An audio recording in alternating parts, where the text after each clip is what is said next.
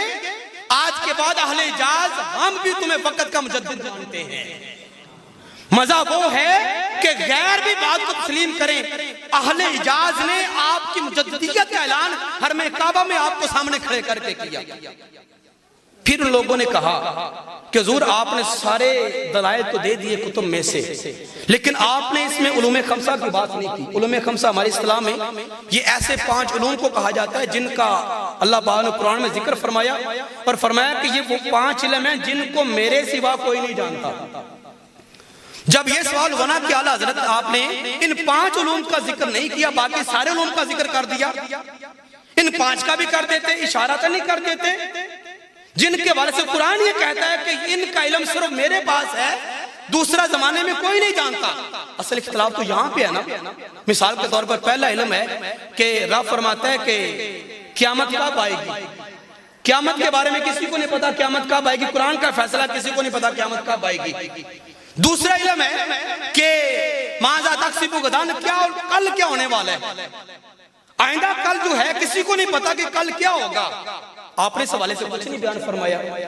عورت جو ہے مؤنث جو ہے، خواہ وہ عورت ہے خواہ وہ کوئی جانور ہے مؤنث، وہ کیا پیدا کرنے والی ہے، ما فی الارحام، اس کا علم کسی کے پاس نہیں، قرآن کے اندر صرف خدا جانتا ہے۔ آپ اس کا بھی حوالہ ساتھ دے جاتے، کون بندہ مر کے کہاں پہ گرے گا، اس کا ذکر آپ نے نہیں کیا، حالانکہ یہ بھی غیب کا علم ہے۔ چونکہ ہمارا تو عقیدہ یہ ہے کہ سرکار قیامت بھی جانتے ہیں کب آئے گی، ہمارا تو یہ بھی عقیدہ ہے کہ سرکار کو ماں کے پیٹ کے اندر جو پیدا ہونے والا ہے اس کا بھی علم ہے، ہمارا تو یہ بھی عقیدہ ہے کہ کل کیا ہوگا سرکار پہلے جانتے ہیں، ہمارا تو یہ بھی عقیدہ ہے کہ مر کر بندہ کہاں پہ گرے گا سرکار کو یہ بھی پتا ہے۔ حالانکہ قرآن کہتا ہے کہ خدا کے سوا کوئی نہیں جانتا۔ آپ ان 5 علموں کا بھی حوالہ ساتھ دے جاتے، کیوں نہیں دیا؟ آپ نے فرمایا اصل میں بات یہ ہے کہ یہ سوال میں پوچھا ہی نہیں گیا تھا۔ اگر مجھ سے علوم خمسہ کے بارے میں پوچھتے نا تو پھر میں اسی طرف رہتا، اس کی وضاحت کرتا۔ مجھ سے تو مطلقاً پوچھا گیا کہ اگر سرکار کے پاس علم غیب ہے تو کتابوں سے ثابت کر کے دکھاؤ، میں نے وہ ثابت کر دیا۔ ہاں اگر تم یہ کہتے ہو کہ ان 5 علوم خمسہ کی بات بھی میں لکھ جاؤں، مجھے 1 گھنٹے کا مزید ٹائم دے دو، سارے علوم خمسہ کی بات ابھی تحریر کر کے تمہارے سامنے لکھ دوں گا۔ علوم خمسہ یہ ایسے 5 علم ہیں جن کو پڑھتے پڑھتے، جن کو سمجھتے سمجھتے آپ کی آدھی زندگی گزر جائے گی، آدھی زندگی گزر جائے گی، لیکن فرما رہے ہیں مجھے 1 گھنٹے کا ٹائم دے دو، ساری وضاحت ابھی کتاب کی شکل میں لکھ کے تمہارے سامنے پیش کر دوں گا۔ پھر آپ نے مکہ میں بیٹھ کے علوم خمسہ کی بحث چھیڑی، وہاں پہ لکھنا شروع کی۔ ایک جھلک آپ کے سامنے رکھتا ہوں چونکہ ٹائم ہمارے پاس صرف 15 منٹ ہے۔ پہلا علم ہے قیامت کا علم، علم الساعہ، قیامت کا علم کہ قیامت کب قائم ہوگی۔ خدا فرماتا ہے کہ میرے سوا زمانے میں کوئی نہیں جانتا۔ تم کہتے ہو کہ نبی کو پتا ہے کہ قیامت کب ہونی ہے، قرآن تو کہتا ہے کہ رب کے سوا کوئی نہیں جانتا۔ اب اعلیٰ حضرت اس بات کا جواب دینے لگے ہیں۔ آپ نے فرمایا سب سے پہلے بات تو یہ ہے، سب سے چھوٹی جو کتاب ہے نا جسے پاک کی ہمارے مدارس میں پڑھائی جاتی ہے وہ مشکات شریف ہے۔ مشکات چھوٹی سمراد یعنی کہ سب سے بعد میں لکھی ہوئی اور تخلیص ہے دیگر کتب کی، ان سے نچوڑ لیا گیا ہے، ان سے کچھ ماخذ لے کے کتاب شکل دی گئی جس کو مشکات شریف کہتے ہیں۔ سب سے چھوٹی کتاب حدیث پاک کی مشکات شریف ہے، اور حدیث پاک میں سب سے بڑی جو کتاب ہے وہ بخاری شریف ہے۔ ٹھیک ہے نا؟ صفحات کی میں بات نہیں کر رہا، میں صفات کی بات نہیں کر رہا، میں جامعیت کی بات کر رہا ہوں، اور وہ 8 ابواب جن کی وجہ سے دین مکمل ہوتا ہے ان کی تکمیل کی بات کر رہا ہوں۔ چونکہ بخاری شریف میں ان 8 ابواب کو پر امام بخاری نے حدیث پیش کی ہیں، اس لیے اس کتاب کو جامع کتاب کہا جاتا ہے۔ دیگر میں سب کا ذکر نہیں ہے، اکا دکا سب کو انہوں نے اپنے اپنے حوالے دیے۔ تو سب سے چھوٹی کتاب مشکات شریف، آپ نے فرمایا موترس تجھے مشکات شریف نہیں آتی؟ مشکات شریف میں علامات الساعہ موجود ہیں، قیامت کی نشانیاں موجود ہیں، ان نشانیوں کو پڑھ کے دیکھو۔ سرکار نے کیا کیا فرمایا؟ جبریل نے پوچھا کہ یا رسول اللہ بتاؤ کہ قیامت کب آئے گی، قیامت کب آئے گی؟ تو سرکار نے فرمایا مال مسئول عنہ عالم بھی، جتنا سوالی سے پوچھا جا رہا ہے اتنا سوال کرنے والے کے پاس بھی علم ہے۔ اس نے پھر کہا کہ یا رسول اللہ مجھے قیامت کی نشانیاں بتائیں۔ تو سرکار نے فرمایا قیامت کی نشانیاں یہ ہیں کہ پہلی نشانی یہ ہوگی کہ تالد الامۃ ربتہا، لونڈی اپنے آقا کو پیدا کرے گی، عورت اپنے حکمران کو پیدا کرے گی۔ مطلب یہ ہے کہ اولاد ایسی آ جائے گی پیدا ہو کر جو اپنے ماں باپ کو وہ حکمرانیاں کرے گی، ماں باپ کو پر حکم چلائے گی۔ تو آج قیامت کی نشانی پوری ہو رہی ہے کہ نہیں ہو رہی؟ سرکار نے فرمایا تھا یہ مکہ کے بدو، یہ مدینہ کے بدو جن کو اپنی ذات کا بھی تعارف کوئی نہیں، خدا تو ذات بہت بڑی ہے، یہ مدینہ کے بدو خالق کائنات، یہ آج ننگے قدموں والے، بڑا گندا جسم اور بالوں والے، ان کو خالق کائنات اتنا مال دے دے گا، ان کے پاس اتنی دولت آ جائے گی، اتنی بڑی بڑی عمارتیں بنائیں گے اور چھت پہ کھڑے ہو کے دوسرے سے کہیں گے میرے پاس دیکھو کتنا مال ہے، تمہارے پاس اتنا ہے۔ یہ اس وقت کی بات ہے جب لوگوں کے پاس گھر بھی نہیں ہوتے تھے۔ آج سعودیہ جا کر دیکھ کے جتنی عمارتیں وہاں پہ ہیں، دبئی میں ہیں، دنیا کے کسی خطے میں ہیں کوئی نہیں۔ کس نے فرمایا؟ سرکار نے فرمایا۔ کون فرما کے جا رہا ہے؟ سرکار۔ تم کہتے ہو سرکار کو قیامت کا علم کوئی نہیں، تو سرکار فرما رہے ہیں ارے یہ تو قرب قیامت کی نشانیاں ہیں۔ آپ نے فرمایا سب سے بڑی کتاب ہے بخاری حدیث پاک میں، بخاری شریف کے اندر یہ بات موجود ہے۔ والی کائنات صلی اللہ علیہ وسلم نے شاہ فرمایا قرب قیامت جب حضرت عیسیٰ ابن مریم کا دنیا میں جو نا وہ آنا ہو جائے گا، دجال بھی آ جائے گا، ادھر امام مہدی علیہ السلام بھی آ جائیں گے۔ فرمایا ایسے دور کے اندر ایک بہت بڑی فوج ہوگی، ایک بہت بڑا لشکر ہوگا جو میرے بیٹے محمد امام مہدی کے ساتھ مل کر دجال کا مقابلہ کرے گا۔ فرمایا وہ لشکر جو قرب قیامت نکلے گا بیٹے امام مہدی کا ساتھ دے گا اور جا کر دجال کا مقابلہ کرے گا۔ فرمایا بڑا کثیر مقدار میں ہوگا، بڑی وسیع مقدار میں ہوگا۔ فرمایا میں محمد آج مدینہ میں رہ کر اس لشکر کے ہر ایک بندے کا، اس کے باپ کا نام بھی جانتا ہوں، جن گھوڑوں کے اوپر وہ سوار ہیں ان گھوڑوں کے رنگوں کا بھی علم آج مجھے خدا نے عطا فرما دیا ہے۔ تم کہتے ہو مجھے قیامت کا علم کوئی نہیں، تو جو لشکر قیامت سے پہلے نکلے گا اس لشکر کے جو افراد ہوں گے میں ان کے نام بھی جانتا ہوں، ان کے باپوں کے نام بھی جانتا ہوں، جن گھوڑوں کے اوپر سوار ہوں گے گھوڑوں کے رنگوں کا علم بھی مجھے معلوم ہے۔ تو فرمایا مشکات سے لے کر بخاری تک ہر ایک کتاب کے اندر علامات الساعہ موجود ہیں، قیامت کی نشانیاں موجود ہیں۔ نشانی کون بتاتا ہے؟ نشانی وہی بتاتا ہے جسے حقیقت کا علم ہوتا ہے۔ نشانی وہی بتاتا ہے جسے حقیقت کا علم ہوتا ہے۔ تو سرکار کو خالق کائنات نے قیامت کے ایک ایک لمحے کا علم عطا فرما دیا۔ فرمایا قیامت جب بھی آئے گی وہ محرم کے مہینے میں آئے گی۔ کون بتا رہا ہے؟ سرکار فرما رہے کب آئے گی؟ محرم کے مہینے میں آئے گی۔ اور فرمایا چلو دن بھی بتا دوں۔ فرمایا جب تاریخ کی بات ہوئی تو فرمایا محرم کا مہینہ ہوگا، گرمی کا موسم ہوگا، اور فرمایا محرم کی 10 تاریخ ہوگی، 10 تاریخ ہوگی۔ مہینہ بتا دیا، تاریخ بتا دی، فرمایا دن بھی بتا دوں۔ فرمایا جب بھی قیامت آئے گی 10 محرم ہوگا، 7 دن جمعے کا ہوگا۔ چلو فرمایا وقت بھی بتا جاؤں۔ فرمایا قیامت جب بھی آئے گی محرم کے مہینے میں آئے گی، 10 تاریخ ہوگی، جمعے کا دن ہوگا، عصر اور مغرب کا درمیانی وقت ہوگا، عصر اور مغرب کا درمیانی وقت ہوگا۔ کون بتا رہے؟ سرکار فرما رہے ہیں۔ اور لوگ کہتے ہیں قیامت کا علم کوئی نہیں۔ اب ایک چیز سرکار نے نہیں بتائی، سال کون سا ہوگا، 2021 ہے کہ 22 میں آئے گی کہ 23 میں آئے گی کہ 25 میں آئے گی، کہ ابھی وقت پڑا ہے. سال نہیں بتایا. کیوں؟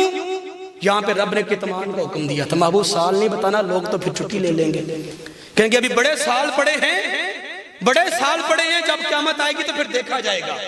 فرمایا صرف سال نہیں بتانا، باقی سارا کچھ بتا دا. جس نے سب کچھ بتا دیا، ابھی بھی کہتے ہو سرکار کو قیامت کا علم نہیں تھا. ارے وہ ذات جس کو خالق کائنات نے کائنات کے ذرے ذرے کا علم عطا فرمایا ہے، اور کائنات تو کیا، دنیا تو کیا، قیامت تو کیا، قیامت کے بعد جب لوگ جنتی جنت میں چلے جائیں گے، جہنمی جہنم میں چلے جائیں گے. ترمذی میں روایت موجود ہے، سرکار نے فرمایا میں اس وقت کے حالات بھی جانتا ہوں جب آخری بندہ جہنم سے نکل رہا ہوگا اور نکل کے جنت میں جا رہا ہوگا. یہ حساب و کتاب کے بعد کی بات ہے.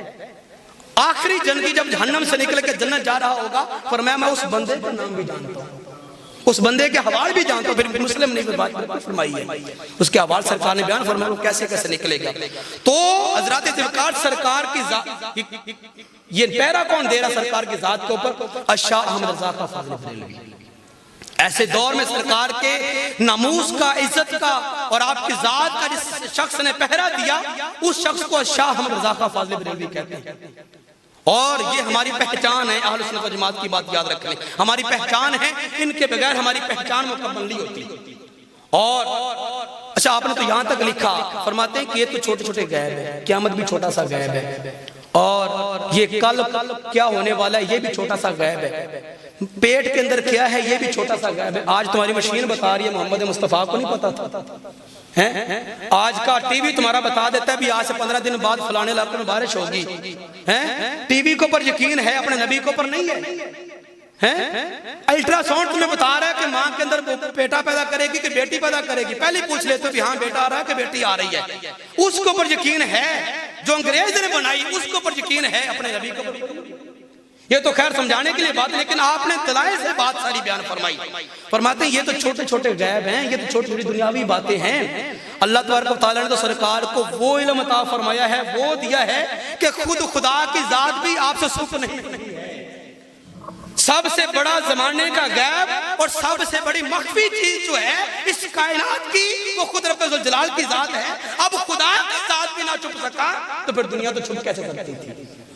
چھپ کیسے سکتی تھی؟ بخاری میں یہ بات موجود ہے، سرکار نے فرمایا لوگو انی اعلمکم باللہ، تم سب سے زیادہ رب ذوالجلال کو میں جانتا ہوں. جاننا ہی تو علم ہوتا ہے نا.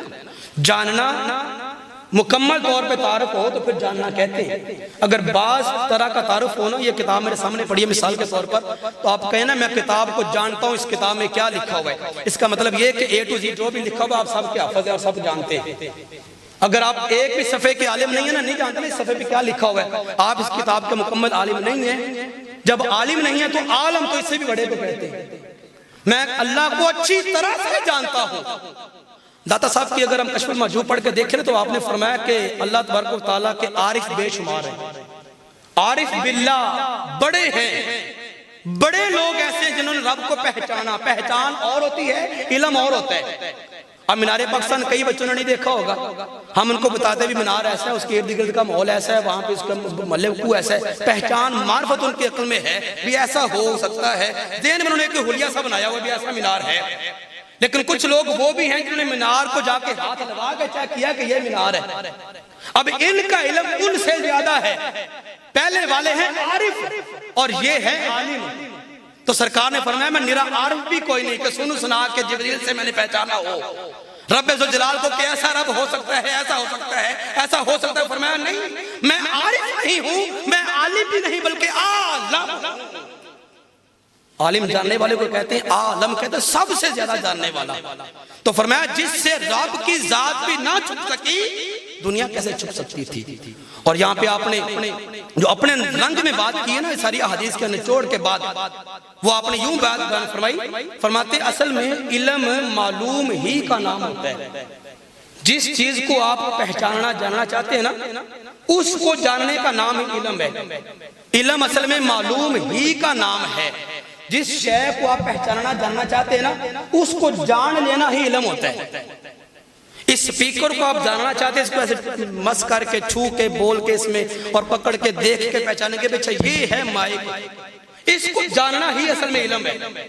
اور فرماتے ہیں کہ دنیا دار عالموں کی مثال کیا ہے، بڑے بڑے عالم دنیا کے لے آؤ، کوئی ایسا شخص بھی ہوگا، تم لوگ سرکار کے علم پہ فرمایا اعتراض کرتے ہو کہ سرکار کا علم یہ تھا وہ نہیں تھا، اس کا تھا اس کا نہیں تھا۔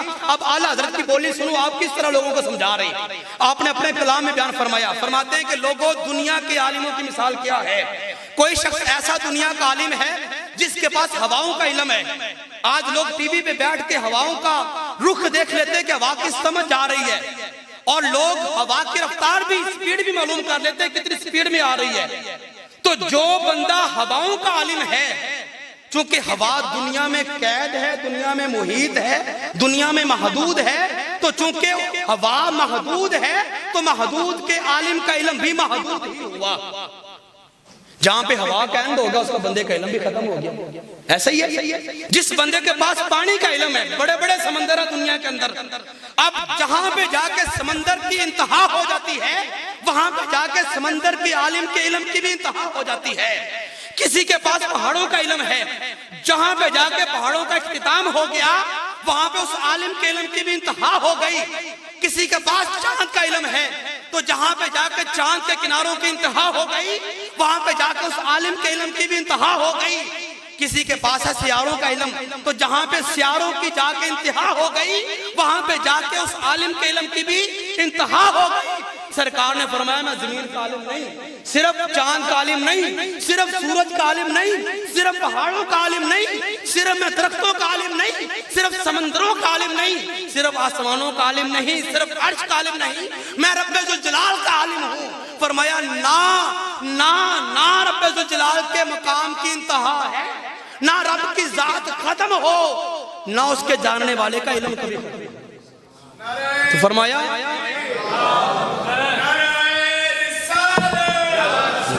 جی آخری بات سمجھ فرما دے، فرمایا جس طرح رب ذوالجلال کی ذات کا انتہا کوئی نہیں، رب ذوالجلال کی ذات جس طرح غیر مقید ہے، اور رب ذوالجلال کی ذات جس طرح غیر محدود ہے، وہ غیر محدود ہے، اس کا احاطہ نہیں ہو سکتا۔ جس طرح رب ذوالجلال کو ہم گھیر نہیں سکتے، اس کے اطراف تک نہیں پہنچ سکتے، تو جو اس ذات کا عالم ہے اس کے علم کی کیسے انتہا ہو سکتی ہے؟ تم چھوٹے موٹے غیبوں کی بات کر رہے ہیں، چھوٹے موٹے، یہ اعلیٰ حضرت کی طرز ہے، یہ اعلیٰ حضرت کا یہ ایک لوگوں کو سمجھانے کا انداز ہے، اس لیے ہم ان کو اپنے سر کا تاج مانتے ہیں کہ اس گئے گزرے دور کے اندر جب یہ رشید احمد گنگوہی جیسے یہ بک رہے تھے کہ رب ذوالجلال کی ذات اگر چاہے تو جھوٹ بول سکتی ہے، جب انہوں نے رب کے ساتھ جھوٹ کی نسبتیں کر دیں، اور جب انہوں نے کہا کہ نبی ہو ولی ہو کوئی بھی غوث کتب ہو اس کی رب کے سامنے یہ اوقات ہے کہ چمار کے برابر ہے، جب انہوں نے یہ نظریے لوگوں کے سامنے رکھے، ایسے دور میں اعلیٰ حضرت کھڑے ہوئے میدان عمل میں فرمایا نہیں، ایسے بات نہیں ہے، خالق کائنات کے نزدیک انبیاء کرام کا جو مقام ہے اس مقام، داتا صاحب نے آپ کا جملہ نوٹ فرمایا، داتا صاحب کا جملہ آپ نے نوٹ فرمایا، آپ فرماتے ہیں کہ دنیا کے جتنے بھی ولی ہیں، جتنے بھی غوث ہیں، کتب ابدال ہیں، الغرض جتنے بھی پہنچے ہوئے اشخاص ہیں، ساری زندگی کی ان کی کمائیاں، ان کی نیکیاں ساری اکٹھی کر لی جائیں، سارے کتبوں کی نیکیاں اکٹھی کر لی جائیں، کسی بھی نبی کے ایک سانس کا برابر نہیں ہو سکتا۔ نبی کی ذات تو فرال ہے۔ ایک بندہ اعلیٰ حضرت کی بارگاہ میں آیا، کہنے لگا کہ قرآن میں تو یہ ہے کہ اندہ مفاتیح الغیب، کہ اللہ ہی کے پاس غیب کی چابیاں ہیں، جب غیب کی چابیاں اس کے پاس ہیں، تم کیسے کہہ سکتے ہو کہ نبی کے پاس بھی غیب ہوتا ہے؟ میں صرف ایک جھلک آپ کو دکھا رہا ہوں، باقی علوم خمسہ کی بات آگے پڑھی ہے، کیسے کہہ سکتے ہو کہ نبی کے پاس علم غیب ہے، جبکہ رب فرماتا ہے کہ اندہ مفاتیح الغیب، غیب کی چابیاں ہمارے پاس ہیں۔ تو وہ بندہ جب سوالی آیا نا تو آپ نے اس کو پکڑ لیا، فرمانے لگے کہ پہلے تو یہ بتاؤ اس چابی سے مراد کیا ہے؟ اب چابی کس چیز کی ہوتی ہے؟ ہمارے یہاں چابی لوہے کی ہوتی ہے، اب جو رب کے پاس چابیاں ہیں وہ چابیاں کس چیز کی بنی ہوئی ہیں؟ لوہے کی بنی ہوئی ہیں۔ اگر لوہے کی بنی ہوئی ہیں تو مطلب یہ کہ رب کو تالا کھولنے کی پھر حاجت بھی ہے، جب چابی لوہے کی ہے تو جس تالے کو لگتی وہ تالا بھی لوہے کا ہوگا، ایسے ہی ہے۔ تو پھر تالا جس صندوق کو لگا وہ صندوق بھی کس چیز کا بنا ہوگا جس میں رب نے غیب چھپا کے سر رکھے ہوئے، جب چاہا کوئی غیب نکال لیا، جب چاہا دوبارہ اندر رکھ دیا۔ تمہارا یہ مطلب ہے؟ تو چابی اگر ہے تو چابی ہاتھ سے کھلتی ہے، مطلب یہ کہ رب کا ہاتھ بھی ہے۔ اگر ہاتھ ہے تو پھر وہ ساتھ کندھا بھی ہوگا، اگر کندھا ہے تو ساتھ بدن بھی ہوگا، تو کیا رب کا بدن ہے؟ پہلے تو یہ بتانا چابی کس چیز کی ہے، اگلی بات تو بعد میں کریں گے۔ وہ بندہ پھنس گیا کہ سوال تو کر بیٹھا کہ رب کے پاس غیب کی چابیاں ہیں، اب مجھے کیا پتا چابی کون سی ہے رب کے پاس؟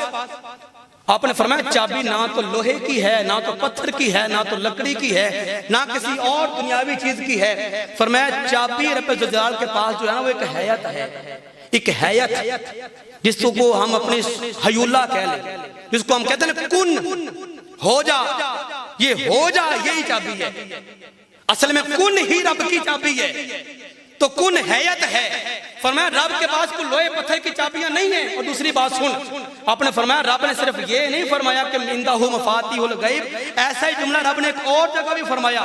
فرمایا رب فرماتا ہے کہ ہمارے پاس مقالید السماوات والارض، زمین و آسمان کی چابیاں ہیں۔ مقالید کا لفظ بھی رب نے استعمال فرمایا اور مفاتیح کا لفظ بھی استعمال فرمایا کہ اندہ مفاتیح الغیب، ہمارے پاس غیب کی چابیاں، اور دوسری جگہ فرمایا مقالید السماوات والارض، زمین و آسمان کی چابیاں۔ تو فرمایا وہ چابیاں اصل میں حیات ہیں اور کن کی چابیاں ہیں۔ اپنے فرمایا تو غور کر کے دیکھ اس چابی سے مراد کیا ہے، چابی سے مراد کیا ہے؟ فرمایا مفاتیح اس کا معنی ہوتا ہے چابیاں۔ اب ذرا غور کیجئے گا، اعلیٰ حضرت کی بولی فرماتے ہیں مفاتیح اس کا معنی کیا ہے؟ چابیاں، اور مقالید اس کا معنی بھی کیا ہے؟ چابیاں۔ لفظ دو ہیں، معنی دونوں کا ایک ہے۔ مفاتیح کا معنی بھی چابی ہے، مقالید کا معنی بھی چابی ہے۔ اب فرمایا ذرا غور کر، مفاتیح میں رب نے پہلا حرف کیا استعمال فرمایا ہے؟ میم۔ میم ہے نا، مفاتیح میں پہلا حرف کیا ہے؟ میم، اور اس کا آخری حرف کیا ہے؟ ہاں، جیم کے بعد جو ہاں آ رہی ہے وہ ہے مفاتیح۔ میم پہلا حرف اور ہاں آخری حرف۔ اسی طرح فرمایا مقالید، تو مقالید میں پہلا حرف کیا ہے؟ بولیں ذرا، میم، اور آخری حرف کیا ہے؟ دال۔ ادھر پہلا حرف کیا ہے؟ میم، آخری حرف کیا ہے؟ ہاں۔ ادھر پہلا حرف کیا ہے؟ میم، اور آخری کیا ہے؟ دال۔ جمع کرو کیا بن گیا؟ میم ہا میم دال، کیا بن گیا؟ محمد۔ تو رب نے فرمایا ہمارے پاس چابیاں ہیں، مفاتیح السماوات والارض، مقالید السماوات والارض، ہمارے پاس چابیاں ہیں۔ فرمایا میم پہلا ادھر سے، پھر ہا، پھر میم، پھر دال، تو یہ بن گیا محمد۔ رب ذوالجلال کی ذات فرما رہی ہے کہ بندہ مومن ذرا غور کر کے دیکھ، ہم بھی خزانہ ہیں، ہم بھی چھپا خزانہ ہیں، ہم بھی خزانہ ہیں، لیکن اس خزانے کی چابی بھی ہمارے ہی پاس ہے۔ اگر تو ہم تک پہنچنا چاہتا ہے، اگر اس خزانے کو حاصل کرنا چاہتا ہے، تو محمد کے نام کی چابی لے جا، ہم تک پہنچ جائے گا۔ یہ اعلیٰ حضرت کی بولی ہے۔ حضرت ذوالفقار اعلیٰ حضرت شاہ بریلوی یہ ہمارے امام ہیں، ان کے بغیر ہماری پہچان کوئی نہیں۔ آج کل ٹائٹل بڑے بدلے جا رہے ہیں اور لوگ دوگلا پلوسی کر رہے ہیں، اور دیگر جماعتیں ہمارے مسلک کا نام جو نا وہ چھین کیا میں کہہ رہا ہوں، صرف چوری کر کے وہ اپنے آپ کی تشہیر کر رہے ہیں اور کہتے ہیں ہم بھی سنی ہیں، ہم بھی حنفی ہیں۔